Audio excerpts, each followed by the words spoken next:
with the History Channel got saved.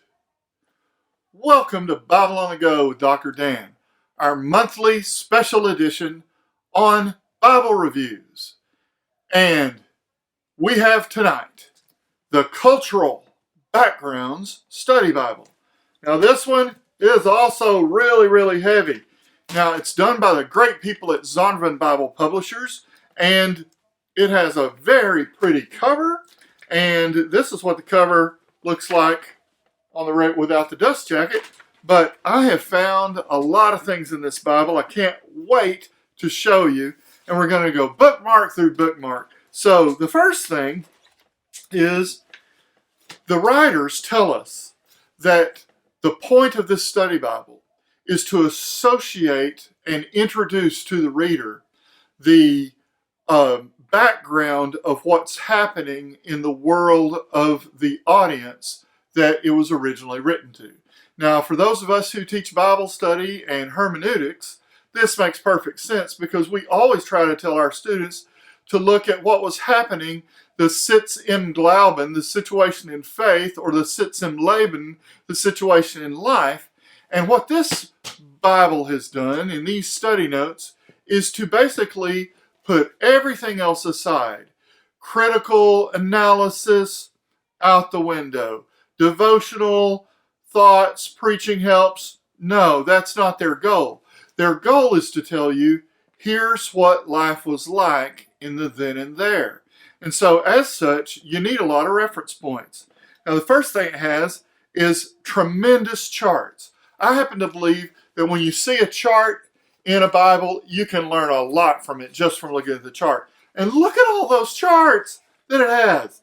I mean, that's enormous. And it's the kind of charts that maybe you've never thought of before. Like, for example, Hebrew calendar and selected events, the Red Sea. How do you do a chart on the Red Sea? Old Testament sacrifices, temple furnishing, chronology of kings, major archaeological finds relating to the New Testament, Mary's allusions to Hannah's song, going all the way back to 1 Samuel. I mean, it's amazing, okay? Now, right across from the charts, index to charts, is an index of maps. Look at all the maps in this thing. It's crazy. So, as much as I will show you, there's dozens more, and that's why I wanted to start with the indexes to show you what an amazing amount of things is in this Bible. Now, the authors, John Walton and Craig Keener, have just outdone themselves on this study Bible. Now, they have something they put together that I think is really wonderful, especially if you've never had a Greek class or a Hebrew class, because one of the things you learn in Greek and Hebrew is that there's words in that original language that you just can't translate with one word, right? There might be a phrase that you would need. So what they did was they made a Hebrew to English translation chart and basically tells you what the NIV word is. Of course, the text, the Bible text of this is the NIV 2011, by the way. And it gives you the description of the meaning of Hebrew words that have no exact equivalent in English. And so it's really fantastic because that's more the case with Hebrew than Greek anyway. And then, we haven't even got to Genesis yet. Look at the beauty in this book. Look at the wonderful colors. And this is, I want you to take this in, ancient texts relating to the Old Testament.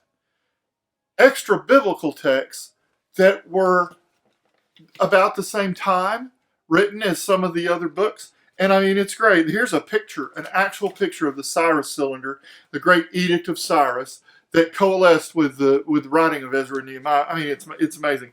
And it gives you the title, it gives you the origin, was it Egyptian, Hebrew, Sumerian, and the actual description of it. I mean, it's just wonderful. Now, of course, there's great articles in here. Like here's one on the flood, right? And there's an index to the articles as well. And you would expect that in something called the Cultural Backgrounds Study Bible. Now I have this hardback one. Of course, it comes, with your almost leather and your genuine leather and things like that. But I want you to see this. This is one of those charts, and it's major covenants in the Old Testament. Look at the detail in that, and look at how pleasing it is to the eye.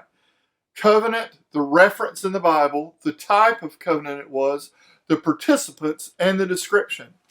But wait, there's more. Down here at the bottom, major types of royal covenants and treaties in the ancient Near East.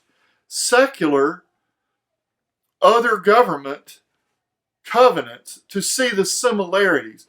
And let me tell you something, these scholars know how to do this, and it's done extremely well. And it's not too much, it's just right. Okay, which is why I said, what if, the History Channel got saved? Here's another thing. This is right in the middle of the text. I'm in Genesis 13. Look at that beautiful color map showing Abram's migration when God called him out of Ur of the Chaldees. It's fantastic. Okay, and then right next to it, an integrated chronology of the patriarchs.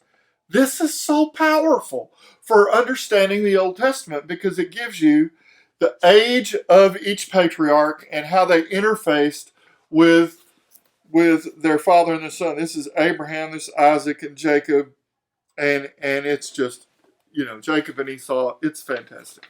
All right, let's go one more. Now you can imagine from page 37 to page 487, there's tons of stuff. We just don't have time to talk about. Okay, so here's another one. Look at this. An ivory and gold anointing horn found at Megiddo. An actual picture of it, and it's from the Israel Museum in Jerusalem. Isn't that something? You could get on an airplane and fly to Jerusalem and see this actual artifact from Megiddo. And right across the page from it, we're in 1 Samuel 16, where Samuel is anointing David, and you see this beautiful family tree. Now, you might remember if you watched one of my other Bible reviews about, my amazement at the fact that there was a family tree in the Baker Illustrated Study Bible. I mean, lots of them. But here in the Cultural Background Study Bible, they have them too. So this is really good. And I think it's done selectively for the main characters in the Bible.